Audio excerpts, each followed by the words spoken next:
Et ben voilà, ça y est, c'est fini. Merci Daniel pour tout.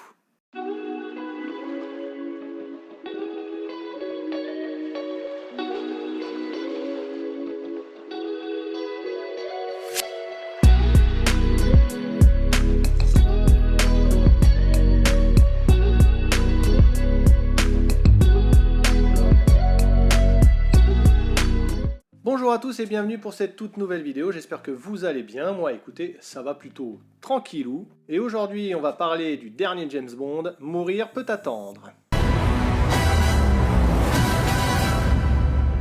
Mourir peut attendre dure environ 2h40, je l'ai vu en IMAX 3D, donc autant dire dans les meilleures conditions possibles. Cet avis sera sans spoiler, mais comme d'habitude je considère au moins que vous avez vu les bandes annonces. Mais en fin de vidéo, pour dire même en scène post-générique, on va spoiler un petit peu parce qu'il faut vraiment qu'on parle de la fin du film.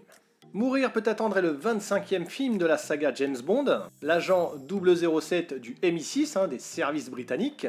Il a été réalisé par Karu Joji Fukanaga, qui a notamment réalisé le premier film Ça, mais aussi la première saison de True Detective. D'ailleurs, si vous l'avez pas vu, il faut y aller.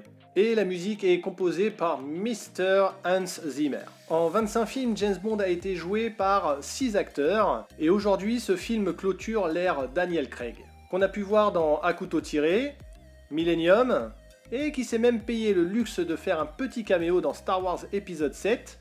Bon, c'était un Stormtrooper, mais ça le fait quand même. Cette ère Daniel Craig se compose en 5 films, Casino Royale, Quantum of Solace, Skyfall, Spectre et Mourir peut attendre. D'ailleurs, à la fin, je vous ferai mon petit classement des 5 films. Alors déjà, il faut bien comprendre que les films James Bond sont pensés comme des one-shots. C'est-à-dire qu'il n'y a pas vraiment un univers autour. Il n'y a pas vraiment de connexion entre eux. Et ça, c'est une chose qui a un peu changé avec l'ère Daniel Craig. Parce que tous les personnages sont là depuis le début, sauf s'ils sont morts, bien entendu. Et donc, limite, on pourrait appeler ça le GBU, quoi. Le James Bond Universe. Alors forcément, ça a des côtés cool, mais ça peut être compliqué aussi derrière. Concernant les acteurs et les actrices, on y retrouve Rami Malek, qu'on a pu voir dans Bohemian Rhapsody, le biopic sur Queen, mais aussi la série Mr. Robot, ça tout le monde connaît. Léa Seydoux, qu'on a pu voir dans The Grand Budapest Hotel, La vie d'Adèle, et qu'on va bientôt retrouver dans The French Dispatch. Lashana Lynch, qu'on a pu voir dans Captain Marvel. Jeffrey Wright, la série Westworld notamment. Ah, qu'est-ce que je l'aime Westworld. Mais qu'on va aussi pouvoir retrouver dans The Batman. Anna de Armas, Blade Runner 2049, ou À couteau tiré aussi avec Daniel Craig. Et alors, la concernant, autant vous le dire tout de suite, si vous allez voir le film uniquement pour elle, vous allez être déçus. Enfin, ou pas d'ailleurs, mais quand même, il faut bien se l'avouer que elle sert un peu comme Zendaya l'a servi pour Dune, vraiment de produit marketing limite. Même si dans le film, on va en reparler. Bref, maintenant qu'on a à peu près la distribution des acteurs-actrices, eh bien James Bond ça parle de quoi? Alors James Bond n'est plus en service, encore. Il profite de la vie tranquillou auprès de Madeleine Swann, interprétée par Léa Seydoux. Mais son répit est de courte durée, encore, car l'agent de la CIA, mais aussi son ami Felix Leiter, fait son retour pour lui demander un service. Comme par hasard. Cette fois-ci, sa mission, secourir un scientifique qui a été enlevé par une organisation que Bond connaît bien, mais cette mission va se révéler plus compliquée que prévu et va mener Bond sur la piste de Safin, un ennemi très dangereux. LOL. Alors, la question que vous vous posez tous, c'est bien qu'est-ce que j'en ai pensé ce James Bond?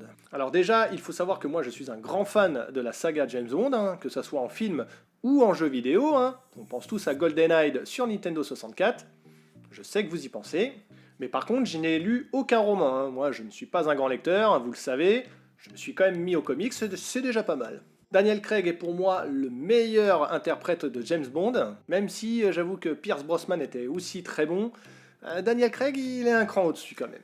Mais du coup, me dire que c'est son dernier film en tant que James Bond, ça fait un petit peu chier quand même. Alors, le film en lui-même, il est pas mal, mais j'ai pas ressenti les sensations que j'ai quand je regarde un James Bond. Le film dure plus de 2h30 et y a rien quoi. James Bond pour moi, c'est l'espionnage bien entendu, mais la classe, surtout la classe, même dans les scènes d'action. Le luxe, les gadgets, l'humour, les James Bond girls forcément. Mais alors bon, dans le film, on a un petit peu de tout ça. Mais je sais pas, il manque un petit truc. En fait, le film, ça fait trop Jason Bourne ou même Mission Impossible, voire. Mais c'est pas James Bond, quoi. Alors les acteurs, Daniel Craig, bah, il fait le boulot, hein. Moi je l'aime particulièrement en James Bond. Léa Seydoux, alors déjà dans Spectre, j'avais du mal, mais alors là, c'est zéro, pas du tout, j'y arrive pas, je sais pas, ça va vraiment pas. Elle est pas du tout crédible, les mimiques sur son visage, y a rien qui va... Limite ça me faisait sortir du film quand elle était là. Rami Malek, le grand méchant, bah, c'est pareil, il est pas crédible le mec, il fait pas peur. Limite, Christopher Waltz, il est en prison, il est attaché à une chaise, mais il me fait plus peur. Donc c'est chaud là quand même. Même la Lashana Lynch, la nouvelle 00, elle aurait pu faire grave le job, elle avait le potentiel. Mais ça marche pas, elle est, je sais pas, elle est trop hautaine, elle se la raconte, après elle a peur, enfin... elle a peur que James Bond lui pique son matricule, non mais lol quoi, arrêtons, il faut vraiment... Enfin c'est du gâchis quoi. Anna de Armas, ah, là c'est la bonne surprise, hein. Là je dis oui. L'alchimie entre elle et Bond, bah, ça fonctionne. C'est impeccable. Toute la scène entre elle et lui, bah, c'est la meilleure scène du film limite. C'est la scène la plus James Bond. C'est limite la seule scène vraiment James Bond. Et malheureusement ça dure que 10 minutes. Donc, alors niveau des décors, niveau du visuel, bon bah on reste quand même dans du haut de gamme, hein. Ça fait plaisir à regarder. Pareil au niveau de l'action, bah, on en a pour notre argent, hein. Ça explose, ça dégomme. Tu sens les coups, on a des séquences d'action vraiment superbes, on a même un petit plan séquence dans les escaliers, bon bah ça fait le job, hein. On a tout ce dont on a l'habitude pour ce genre de film. Mais c'est vrai que ça fait pas James Bond. Comme je l'ai dit, le film il est pas mal, ça va. Mais pour un fan de James Bond, bon, faut aller le voir. Faut que vous fassiez votre propre avis.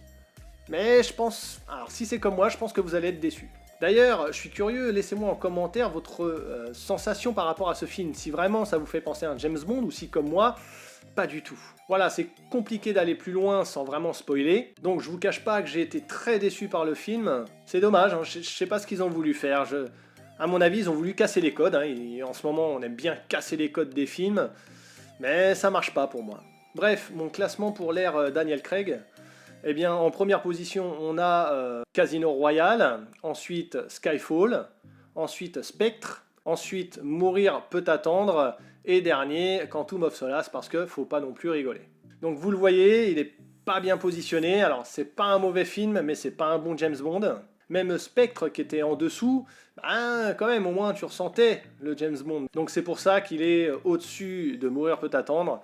Bon bah voilà, hein, qu'est-ce que vous voulez. Bon alors voilà, hein, comme je l'ai dit tout à l'heure, pour ceux qui ont déjà vu le film ou qui s'en fichent complètement d'être spoilés, ben, restez après le générique, on va en discuter un petit peu.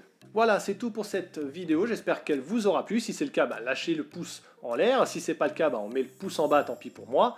Mais quoi qu'il arrive, abonnez-vous, ça me ferait plaisir. Sur ce, je vous dis à très bientôt pour une prochaine vidéo. Ciao!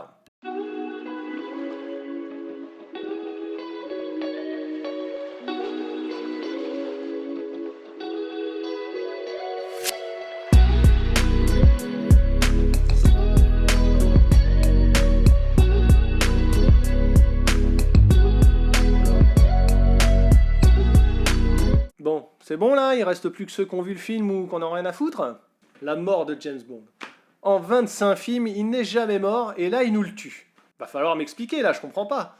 Alors soit, comment dire ça, soit, bah James Bond c'est fini, on n'en parle plus du tout. Parce que le matricule 007, ok tu peux le refiler à n'importe qui. Mais le nom James Bond, enfin il n'y en a pas 36 qui s'appellent James Bond, il y en a qu'un. Même s'il est joué par plusieurs acteurs, mais il y en a qu'un. Donc si tu le tues, tous ceux qui sont avec eux là, M, Q, la nouvelle agent 00 ou même Paloma, bah qu'est-ce qu'ils deviennent eux, hein? Si on refait un film James Bond, ça veut dire que tout est fini. Ça veut dire que tout est rebooté en fait. On reboot encore une fois la saga. Alors tu me diras, pourquoi pas? Mais bon, je trouve ça bizarre. Enfin, voilà quoi, hein, c'était pas terrible. Hein. J'ai plus eu d'émotion à la mort de Félix qu'à la mort de James Bond. Donc, c'est pas... déçu quoi. Hein. LOL quoi. C'était nul. Enfin bref, très déçu par ce film, mais bon, qu'est-ce que vous voulez? Je l'achèterai quand même et il me faut la collection, mais bon. Allez, je vous dis à bientôt. Ciao.